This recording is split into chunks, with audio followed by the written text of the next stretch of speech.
How's it going, guys? My name is Michael, and today I want to talk about the possible release date to The Legend of Zelda Breath of the Wild 2, or the sequel.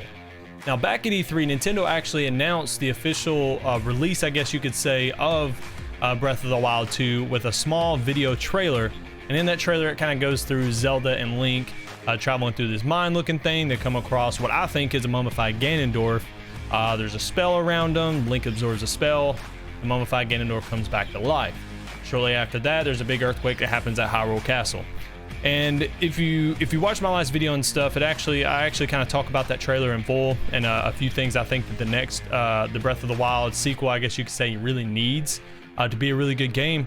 But in there, I talk about the possibility of Hyrule being, the main map again, the same one as in Breath of the Wild 1. And it seems like it actually is. Because I'll actually throw it up on screen here. There's actual, I guess you could say, one of the guys over at Nintendo actually talked about they wanted to revisit Hyrule in the same setting with some added stuff to it. And basically, what it boiled down to was they came up with too many ideas for DLC stuff for Breath of the Wild. And so instead of just keep adding in DLC after DLC, they decided, hey, we just got too much content, so let's just make a Breath of the Wild 2. And today I actually want to talk about when I think it's actually going to come out, because when they actually talked about that trailer, they never really announced an actual release date, or I guess you could say like a range or a time of when it's possible for the game to actually come out. But I want to do a little bit of investigating, and I'll throw it up on screen here. I got a website open here. It's called Zeldapedia, and it's got a list of the Zelda games all the way from 1980s all the way to current. And what's good about this site is it actually shows you the release date of each Zelda game. And I'm going to start here basically where I first played a Zelda game, which is Ocarina of Time, which is about around the time I was born. It was released in 1998. And if you look at the next release date of a big Zelda game, it was Majora's Mask in the year 2000. There was a 2-year gap there. So keep that in mind. A 2-year gap is typically where a Zelda game is released. There's a Zelda game released every 2 years. And so if you go from Ocarina of Time to Majora's Mask, 2 years, you go from Majora's Mask to the next big one, not like an in-between game, like the next big one, it's Four Swords Anniversary Edition, or, well, you could really say the Wind Waker, Wind Waker HD. It was released on the GameCube back in 2002, and I actually think that was when the GameCube was also released, was in 2002. Don't quote me on that. But after the Wind Waker, again, it's a 2-year gap, but after Wind Waker, you go to the next big game, and it was Legend of Zelda Four Swords Adventures. Now, Four Swords Adventures really wasn't a big game. I never played it, really never heard much about it, but it did add some to the storyline where, you can read here, it says, this game tells the story of how Ganondorf obtains the power of an ancient trident and becomes the demon Ganon. So it kind of explains a little bit about how Ganon came to power and got some of the parts to him. And then if you move on from there, again, 2-year gap. If you move on from there, the next big game was in 2006, 2 years after Four Swords Adventures, with the release of Twilight Princess. Now, after Twilight Princess was released, it gets a little bit more interesting, because it's only another 1 year before they release the sequel to the Wind Waker.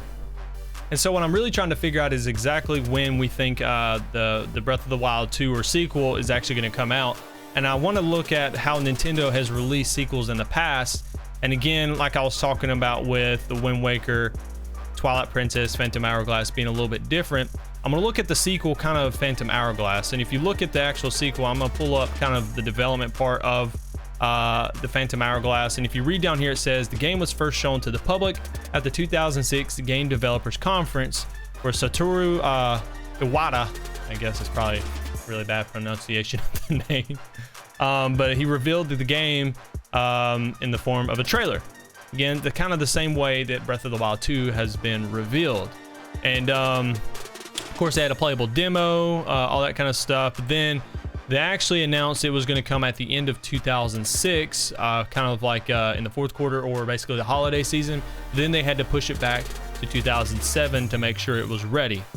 They eventually pushed it back to the 2007 holiday season. So speaking about that and how that sequel turned out, if they're gonna go by kind of how they're releasing things or how they release things in the past, say put Twilight Princess as the new Link's Awakening on the Nintendo Switch that's gonna come out later this year. So if that happens, and they've already announced that Breath of the Wild sequel is already in production, I would probably put it at probably the 2020 holiday season, maybe pushed off to 2021 if it's not 100% ready. But given that they already have most of the game built anyways within the form of the map, and all they have to do is update a lot of things and then add more things in, I don't think it's going to take them as long as it did to make Breath of the Wild. So with that being said, I gotta put it around the year 2020, probably later in the holiday season. Again, it could be pushed further, but we'll see. So what are your thoughts? When do you think Breath of the Wild 2 is going to be released? You think I'm right? You think it's going to come out probably the 2020 holiday season? That's what a lot of people are speculating, or do you think it's going to be pushed further on down the road?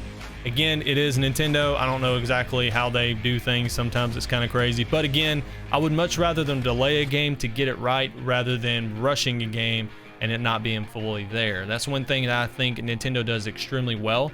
I don't think they release games that are too rushed. I think that they do pay good attention to detail. They're very inventive, intuitive. So, you know, I trust them with it. Whatever the release date is, I fully trust them with it. I just can't get my hands on it fast enough. But guys, that's going to do it for this video. If you haven't already, make sure you smash the like button. Consider subscribing to the channel if you're new. But guys, I'm peacing out for now. Have a great day, great night, wherever you are. Until next time, peace out.